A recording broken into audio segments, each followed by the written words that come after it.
Gracias, Carlos, por tu participación y tus importantes palabras. Y para continuar con nuestra inauguración, le pido al secretario de Hacienda y Crédito Público, al maestro Arturo Herrera Gutiérrez, que nos dé su importante mensaje y posteriormente nos haga el favor de hacer la inauguración oficial de nuestra convención. Gracias, Arturo. Gracias, Álvaro. Les voy a dar mi mensaje y después vemos si es importante o no.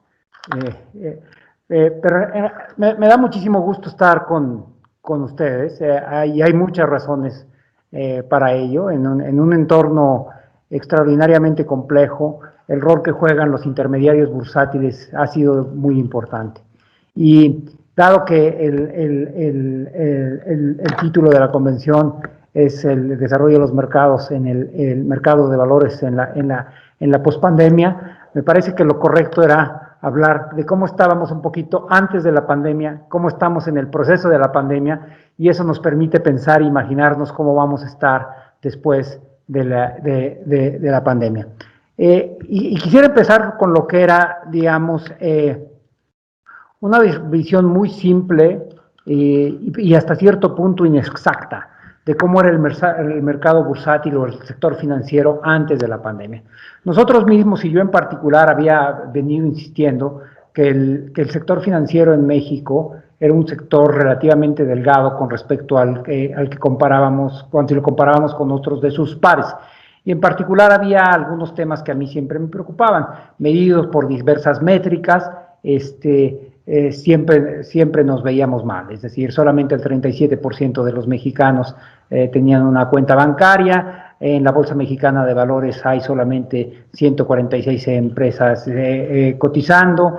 Las Afores manejaban, si pensamos hace 2 años, cuando empezamos esta serie de conversación, solamente el 15% del PIB, mientras en Colombia manejan el 25% del PIB y en Chile manejan el 60% del PIB.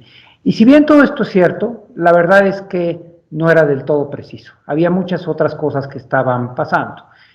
Por ejemplo, justo en julio del 2018 entró una nueva bolsa, Viva, al mercado de valores. Entonces sí parece un sector que estaba relativamente rígido, pero de repente empieza a tener nuevos jugadores. Nosotros empezamos a cambiar las reglas del juego para permitir que hubiera mecanismos que intentaran dinamismo.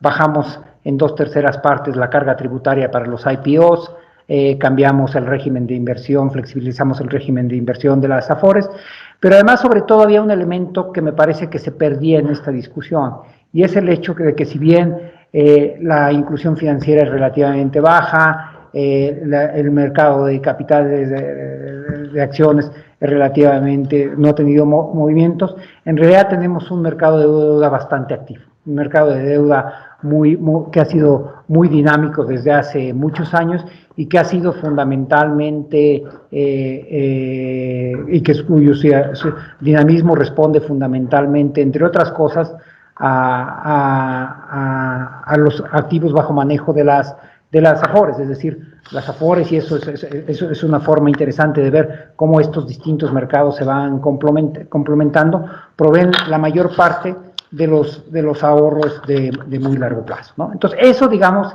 era la agenda que teníamos en enero, febrero de este año, cuando de repente a nosotros, a todo mundo, nos golpea el COVID, y esto, solamente para tenerlo claro, las autoridades sanitarias dicen que esta es la crisis sanitaria más fuerte que tiene el mundo desde la gripe española, la influenza española, a inicios del siglo XX, y ya es un lugar común el decir que esta es la crisis económica más seria desde 1932, desde la Gran Depresión.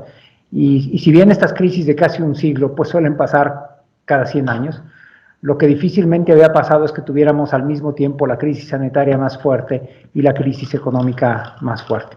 Y ese es un reto tremendo, no solamente para nuestro país, sino para todos los países. La conectividad que hay ahora ha hecho que, por ejemplo, en la parte sanitaria, entre que apareció el COVID en China y que aparecieran los primeros casos en México, no pasaron más de 9-10 semanas. Y es que la velocidad de contagio de las pandemias ahora es mucho más importante. Pero perdido en este entorno tan complejo y tan retador, se nos olvida que es efectivamente una crisis sanitaria importantísima, que es una crisis económica importantísima, pero que no es una crisis financiera. Si ustedes lo piensan, de todas las crisis importantes que ha tenido el país desde 1976, esta es la primera en la que una crisis económica no va acompañada de una crisis financiera. Y eso tiene que ver mucho con lo que el país ha venido construyendo en los últimos 20 años, el tener mercados de deuda sobre todo más profundos, el que el soberano haya cambiado su política de deuda y desde 1965 haya logrado construir una curva que hoy es larga, el mercado profundo, donde la mayor parte de la deuda está en pesos, y entonces el nivel de exposición era relativamente bajo, donde se ha sido prudente, la totalidad de la deuda en divisas está a tasa fija, etcétera. Entonces hemos manejado mucho mejor los riesgos. Y eso ha pasado, pero no solamente ha pasado, sino que incluso, lo otro que claramente pasó es que tenemos un sector financiero y un sector bancario muchísimo mejor capitalizado que, por ejemplo, durante los episodios de 1995. En febrero de este año, los índices de capitalización del sector bancario eran alrededor del 15%.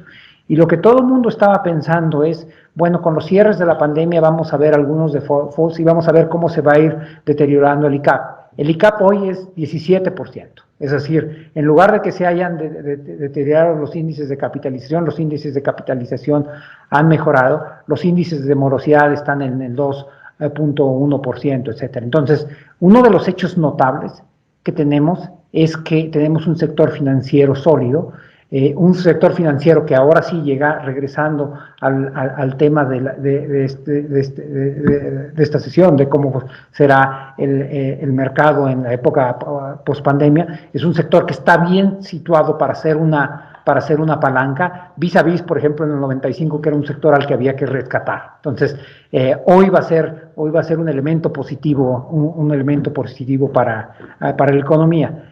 Parte es lo que se había venido construyendo, pero también es alguna serie de medidas que nosotros fuimos tomando. Una probablemente de las más importantes fue relajar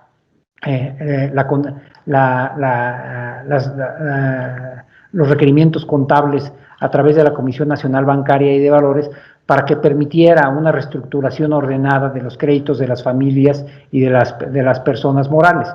Se reestructuraron más de 9 millones de créditos por esto. Solo en la parte bancaria se reestructuraron 1.8 billones de pesos, que representan prácticamente el 20% de todos los préstamos que tiene el sector bancario. Entonces, esto permitió ordenar el flujo de pagos sin que cayeran en default las empresas y las familias en un momento donde el mayor impacto del confinamiento fue justo en los flujos, es decir, un restaurante que tuvo que cerrar, pues no tiene ingresos, pero tampoco tiene ingresos para pagar la renta o para pagarle a sus cocineros, etcétera, ¿no? Entonces el problema del flujo se había que buscar dar un espacio. En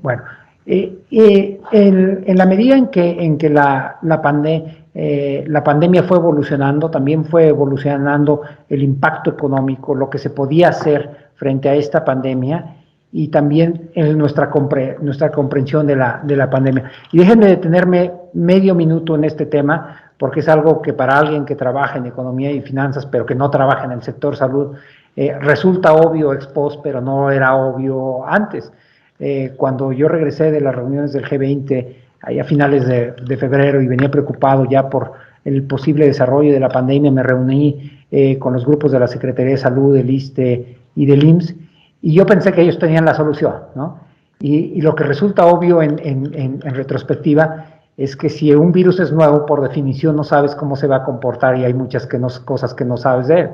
Y lo que hacían los epidemiólogos mexicanos es tratar de pronosticar su posible trayectoria a partir de la información que se tenía, que era la información de Wuhan, y en una especie de promedio ponderado entre eso y lo que conocíamos del H1N1 en México, que era epidemiológicamente el evento más cercano en el 2009. Y después se iba actualizando en la medida en que íbamos conociendo más cosas, en la medida en que vimos las tasas de contagio en Europa, etcétera. Después en Estados Unidos empezamos a ver cuáles eran los riesgos más importantes, el riesgo de que los sistemas sanitarios, hospitalarios se vieran rebasados, etcétera. Y esto llevó a una serie de medidas muy específicas, que tomadas en los primeros países a los que les llegó, en los países en las economías avanzadas, Italia, España, que fueron los primeros que les pegó el norte de Lombardía, etcétera. Lo primero que hicieron fueron cierres muy duros, que han tenido un impacto económico brutal. Igual en México, aunque nosotros no tuvimos un cierre como el cierre europeo, la caída de la actividad económica en el PIB en el segundo trimestre fue del 18.7%, ¿no?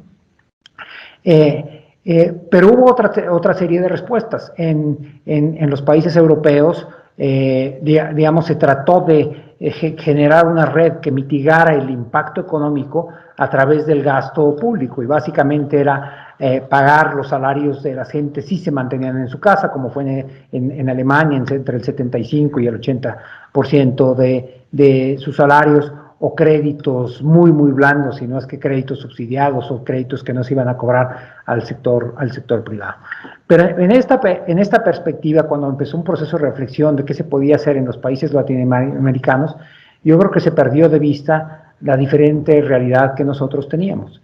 Hoy, cuando las tasas de interés de nosotros han venido bajando del 8% en el verano pasado alrededor del 4% hoy, a nosotros todavía nos cuesta, cuando emitimos un bono a 10 años, nosotros estamos emitiendo casi a 600 puntos base, lo cual quiere decir que cualquier impulso del tamaño que tuvieron nuestros colegas europeos, a nosotros nos iba a costar, por ejemplo, si hubiéramos hecho un impulso más o menos del tamaño de los canadienses, alrededor de 400,000 millones de pesos por año adicionales en interés. Esto es algo que no podíamos hacer. La otra distinción muy importante es en términos del sector formal. En México el sector formal representa únicamente el 43% de la población, mientras países como Alemania, Suiza, etcétera, saben exactamente dónde se encuentran todos sus trabajadores y por lo tanto pueden canalizar los apoyos más rápido. Y finalmente, países como Alemania, Suiza, por citar esos dos ejemplos, el gobierno está levantando su deuda a tasas de interés negativas, lo cual quiere decir que si bien representa un reto en el largo plazo, cómo van a liquidar eso, no representa una presión en términos de flujo de dinero en el corto plazo. Bueno. El siguiente tema que fuimos aprendiendo con respecto al COVID fue que no iba a ser un asunto de unas cuantas semanas, como se pensó inicialmente, que se podía cerrar por abril y mayo y después regresábamos a la normalidad, sino que es algo que vamos a seguir conviviendo con ello hasta que tengamos una vacuna, y me detendré de eso un poquito más adelante. Y esto planteaba retos de diversas naturalezas. El principal es, teníamos que pasar de una estrategia de aislamiento a una de aprender a convivir con el COVID. Y aprender a convivir con el COVID a través de diversas dimensiones. La más obvia es la sanitaria, la gente utiliza tapabocas, esta reunión en lugar de ser presencial es por videoconferencia, todas las economías se están adaptando, las sociedades se están adaptando, pero también tuvo una implicación para las decisiones y el procesamiento de las políticas públicas. Nosotros, por supuesto, siendo el COVID lo más importante, hubo algunas semanas que pusimos en un impasse casi todo lo demás. Al darnos cuenta que el COVID era algo con lo que íbamos a estar operando, en un entorno de COVID íbamos a estar operando por algunos meses, hubo reformas que decidimos que ya no tenían que esperar, sino que teníamos que empezarlas a mover. Pero no solamente que había que empezarlas a mover, sino que además un tema que sí había cambiado con el COVID era este sentido de responsabilidad colectiva para resolver los problemas, ¿no? El COVID, al ser un tema de contagio, hay ahora la claridad para todos de que si nosotros nos protegemos, nos estamos protegiendo nosotros, pero estamos protegiendo también a los demás. Y este sentido de responsabilidad colectiva permitía también el procesamiento de algunas reformas complicadas. Y probablemente en ese sentido, la que tiene más que ver con ustedes es la que enviamos hace algunas semanas a la Cámara de Diputados, que es la reforma de pensiones. La reforma de pensiones tiene implicaciones muy importantes en la parte laboral, pero tiene también implicaciones muy importantes para el sector de inversiones financieras. Déjenme primero detenerme en ella. La primera generación de Afores iba a empezar a retirarse en 2 años. Si no hacíamos estas reformas, iban a estar retirando con alrededor del 32% de su salario actual, es decir, hubiera sido, bueno, primero injusto, pero también hubiera sido algo muy distinto de lo que se prometió a los ciudadanos mexicanos cuando se les pidió que nos pasáramos de un régimen de beneficios definido a un régimen de aportación definido. Entonces, el primer impacto y el más importante es que permite que los mexicanos tengan ahora mecanismos que les permitan retirarse en condiciones dignas. Carlos Salazar, que intervino antes de mí, fue un actor central en el procesamiento de esta reforma. Pero tiene implicaciones también muy importantes para el sector financiero y en particular para el sector financiero de largo plazo, porque esta reforma va a permitir que en 8 años pasemos de que las Afores manejen el 17% del PIB al 40% del PIB. Y esto va a ser los recursos más importantes que va a tener el país para las inversiones de largo plazo, las que hoy fundamentalmente se canalizan a través del mercado de deuda organizado. Bueno, entonces, ¿qué nos queda ahora? Hacia adelante? Y quisiera referirme a 2 o 3 temas. El primero es, pues, ¿cuándo vamos a salir de este problema tan específico que tenemos? Y ustedes recordarán, al inicio de la pandemia, había básicamente 2 hipótesis sobre las cuales, 3 hipótesis en realidad, una de las cuales prácticamente ha sido abandonada, sobre las cuales se pensaba que se podía encontrar una salida final a la pandemia. Una, la más mencionada muy al inicio, era la inmunidad de rebaño, es decir, que se llegaran a contagiar las sociedades en alrededor del 65 al 70% de ellos, y eso hace que al estar un porcentaje muy alto contagiado ya no hay forma, la transmisión disminuye muy rápidamente. Pero 70% para un país del tamaño de México son como 90 millones de mexicanos. Y dadas las tasas de mortalidad y letalidad que tiene el COVID, eso implicaría niveles de pérdidas humanos en nuestro país que me parece que son inaceptables. Así es que aunque esa es una posibilidad teórica de darle salida al COVID, no es ni una posibilidad ni ética ni pragmática de darle salida. La segunda salida era la que tenía que ver con encontrar alguna cura, y hubo algunas experiencias en ese sentido, etcétera, pero poco se ha apostado en ella. La salida a la que se apostó más fue la de encontrar una vacuna, y ahí esto presentaba diversos desafíos. Uno es qué tan rápido se podía encontrar una vacuna. Ahora todos estamos acostumbrados a leer en los periódicos que podemos tener una en unas cuantas semanas, pero el promedio hasta antes del COVID era de 7 años entre la fase de diseño y experimentación hasta aprobación y que se pudiera distribuir al público. Lo que estamos viendo ahora es extraordinariamente inusitado. La segunda característica es cómo se hacen los contratos y cómo se va asegurando uno de tener disponibilidad diversos volúmenes de vacunas que no existen hoy. Y esto es algo que les va a ser muy sencillo entender a ustedes, porque el sector salud está acostumbrado a pagar y a pedir dosis específicas de vacunas que existen, es decir, se necesitan 30 millones de vacunas contra la influenza, se requieren aplicarlas entre octubre y diciembre a un precio que ya se conoce. Entonces, este es un contrato muy distinto, porque este es un contrato que da derecho a comprar ciertas cantidades de vacuna, si estas vacunas en verdad resultan exitosas al final del día con ciertas fechas potenciales.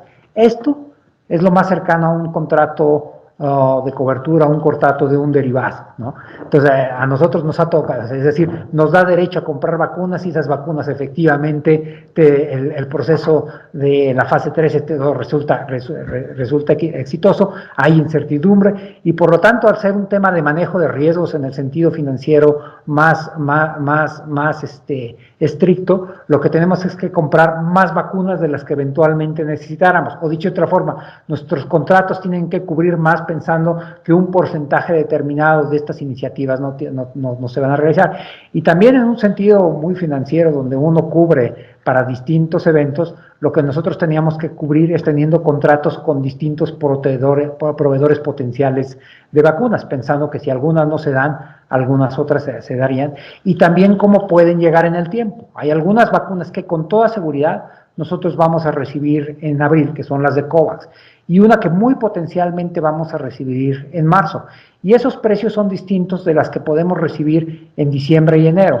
Pero en lugar de comprar únicamente las que se pueden recibir después, bueno, pues hay un tema de cobertura de riesgo donde tenemos que comprar también las que podemos recibir antes, porque tiene un impacto en la salud y en la economía, en la economía ya desde ahora. Entonces, justo en eso estábamos ahora, y este es un problema complejo. Yo les platiqué algunos de los temas complejos en términos contractuales, etcétera, pero hay otras complejidades, como por ejemplo, ¿cuántas vacunas puede poner el país en un mes?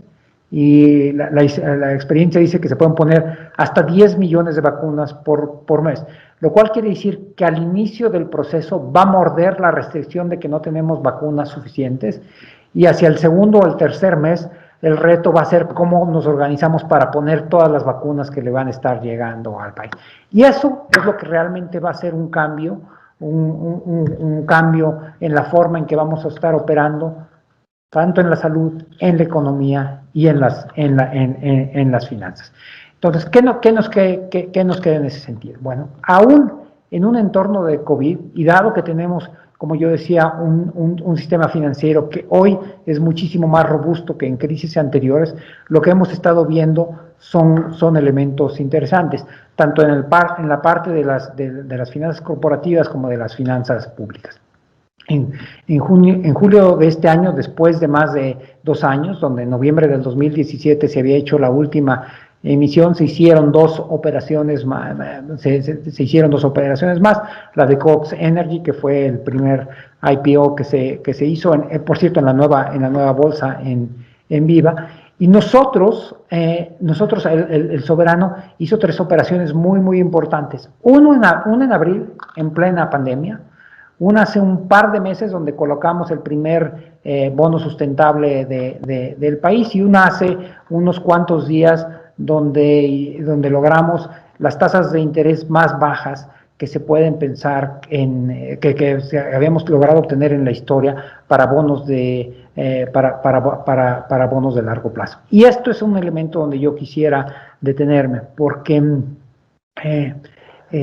si uno piensa, por ejemplo, lo que está pasando en Perú, y quisiera concentrarme primero en la parte política, este es un país que en los últimos 20-25 días ha tenido 3 presidentes. Y esta semana colocó un bono a 100 años. Y esto tiene diversas lecturas. Una de las lecturas es, a pesar de los vaivenes políticos que ha tenido prácticamente desde la época de Fujimori, el Perú es un país que ha venido creciendo a tasas relativamente altas, es decir, la economía se ha podido venir aislando de la parte política. Pero el otro elemento que resulta obvio de esta lectura es que hay liquidez importante en los mercados, y esta es una liquidez que se va a necesitar hoy para volver a prender la economía en la época del COVID. Ya nosotros ahora en el 2020, además de la operación que refería, se han colocado 2 fibras más, una fibra de Ideal, una fibra de Telesites, 12 CADES, etcétera. Pero este es un tipo de operaciones que quisiéramos ver ocurriendo con mucho mayor frecuencia ahora. Y lo que podemos entrar es a un círculo virtuoso, donde al momento en donde se empiecen a resolver una serie de elementos de incertidumbre muy relevantes que había en el mundo, uno era el tema de las vacunas, otro era el tema de las elecciones en Estados Unidos. Lo que vamos a ver son un número muy importante de empresas que van a requerir financiamiento, ya sea para volver a restablecer sus operaciones, o también porque en algunos sectores muy específicos el COVID trajo tasas de crecimiento muy altas, y el sector más importante fue el sector de la economía digital, que movió tal vez 4 años hacia adelante sus planes de desarrollo de negocios.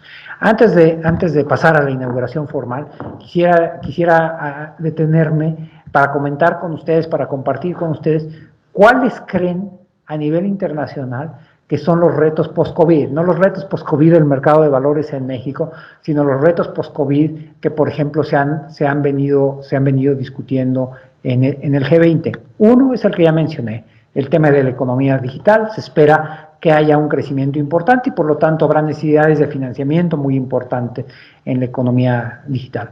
Otro va a ser el tema del desarrollo sustentable, es decir, ya hay cada vez más la conciencia y el convencimiento y las condiciones políticas para pensar que tiene que haber crecimientos que no tengan un impacto como el que se estaba teniendo en el pasado en el medio ambiente. Entonces, las industrias, etcétera, los proyectos que van a ser verdes, incluso de finanzas verdes, son los que van a tener, se espera que tengan un crecimiento muy importante. Y lo tercero tiene que ver con los temas de inequidad. Se ha reconocido que hay una desigualdad muy importante en el mundo y que parte de los mecanismos a través de las cuales se ayuda a eliminar estas desigualdades es a través del gasto en infraestructura, que es un gasto que requerirá financiamiento de muy largo plazo. Pues eso era parte de lo que quería comentar con ustedes, con Álvaro García Pimentel, y tal vez un último comentario, que fue, nosotros desde la Secretaría de Hacienda estamos extraordinariamente comprometidos a buscar cuáles son los mecanismos más adecuados para desarrollar los mercados financieros.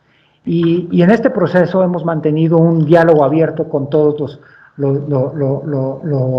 los actores en el sector, un diálogo en el que yo me estoy involucrando personalmente. De hecho, tuvimos un diálogo cuando estábamos discutiendo la nueva circular de las Afores. Diálogo en el que, por cierto, se me olvidó invitar a Álvaro García Pimentel, a pesar de que me había comprometido a ello. Entonces, primero, dos cosas: una disculpa pública, Álvaro; segundo, para remediarlo estoy aquí; y en tercer lugar, hicimos, en lugar de ya un diálogo abierto con diversos actores, un diálogo personal con Álvaro. Así es que están ustedes muy bien representados con Álvaro, primero porque es una persona de primera, y segundo porque ya le debemos unas cuantas. Gracias, Arturo. Bueno, dicho lo cual, y siendo las 9:30 AM de este miércoles 25 de noviembre de 2020, me da muchísimo gusto declarar formalmente inaugurada la Convención Bursátil Digital, el mercado de valores en la pospandemia de la Asociación Mexicana de Instituciones Bursátiles, deseándoles el mayor de los éxitos. Muchísimas gracias. Muchas gracias, Álvaro. Muchísimas gracias, Arturo. Muy importantes tus palabras. Sobre todo, nos extienden el panorama de la claridad.